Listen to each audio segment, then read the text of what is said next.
자, 다음 후보자 장녀도 최근에 서울대 국제대학원 석사과정 이수했죠. 예. 대학원 다닐 때 장학금 받은 거 알고 계신가요? 예, 알고 있습니다. 서울대 장학금 내역을 확인하려고 했는데 동의를 안 해주시네요. 동의 오늘 하셨습니까? 오늘 끝까지 자료 제출하실 건가요? 제가 자료 제출 열람시켜 드리겠다고 말씀드렸습니다. 열람이요? 제출 안 하시고요. 사생활에 관련 부분이기 무슨 때문에 중요한 내용입니까? 아무 혐의 없으면 제출할 수도 있는 거 아닙니까? 조국 대표는 무려 21명의 검사가 수사를 했습니다. 그 딸의 장학금 관련해가지고 그 수사를 하신 거죠. 그 후보자 장녀도 서울대 대학원 장학금에 대해서 자료 제출하셔야죠. 왜 안 하십니까? 심우정 검찰총장 후보자의 인사청문회가 어제 열렸지만 검증되고 해명된 것이 없습니다. 몇 개월 만에 갑자기 추가 상속이라며 등록한 20억 원 재산에 대한 의문은 아직도 가지고 있으며 또 장녀의 국립외교원, 예교원, 연구원 채용 과정의 심사 과정 또한 해명되지 않고 있습니다. 후보자의 장남 한 사람만을 특정해서 준 장학금은 뇌물이 아니냐고 묻자 상기된 얼굴로 의원님 그것은 사생활 아닙니까 하며 억울해하는 후보자의 얼굴이 잊혀지지 않습니다.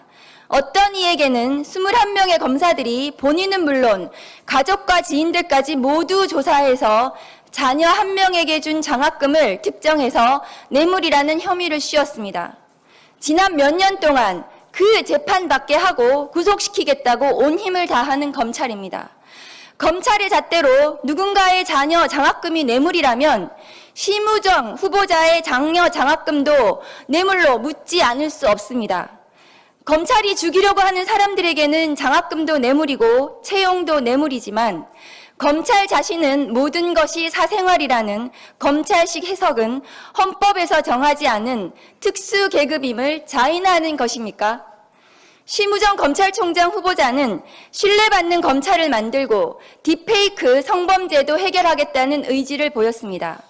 0.8%의 인용률로 출국 금지를 해제해 런종섭 사태를 만든 장본인이며 이진한 검사의 기자 성추행 사건을 불기소로 결정한 장본인 심우정 후보자가 과연 신뢰받고 국민이 바라는 검찰의 모습을 보여줄 수 있을지 의구심이 들 뿐입니다. 윤석열 전 검찰총장 후보자가 검찰개혁을 반드시 이루겠다며 설득하던 장면과 심우정 후보자의 모습은 너무나 닮아 있습니다. 어제 인사청문회장에서 저는 망망대해의 뗏목 하나에 의지해 떠있는 것 같은 기분이었습니다. 많은 보도자료와 질의를 통해 심우정 후보자의 문제를 알렸음에도 언론에서는 기사화가 잘 되지 않았습니다. 법무부 감찰 담당관 시절 주위에 검사들이 모두 떠나고 수사관들까지 등져 홀로 외로이 윤석열 전 검찰총장 징계 청구서를 작성하던 그때가 다시 떠올랐습니다. 이제부터 잘하겠다는 검찰의 사탕 발림에 속아 또다시 정치검찰에게 그 자리를 내어줄 수는 없습니다.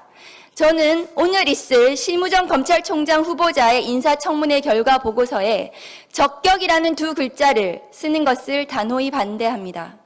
지금 검찰의 손에는 김건희 명품백 수수 사건, 도이치모터스 주가 조작 사건 등이 들려 있습니다. 국민들이 다 아는 명백한 불법 행위로 의심되는 사건들에 대해 불기소라는 방법으로 무혐의를 만들어줄 것이 뻔한 검찰에게 또 속을 수는 없습니다. 정치 검찰의 손에 맡겨질 사건들이 야권에게는 또다시 화살이 되어 심장을 찌르고 폐부를 찌를 것입니다. 검찰이 국민의 편으로 돌아올 수 있다는 희망회로는 더 이상 의미가 없습니다. 검찰개혁을 하지 않는다면 어떠한 진실로 가치가 없을 것이며 어떠한 의혹도 불법으로 간주되지 않을 수 있다는 불안 속에 살아야 한다는 점을 다시 한번 상기해 주시길 국민 여러분께 부탁드립니다.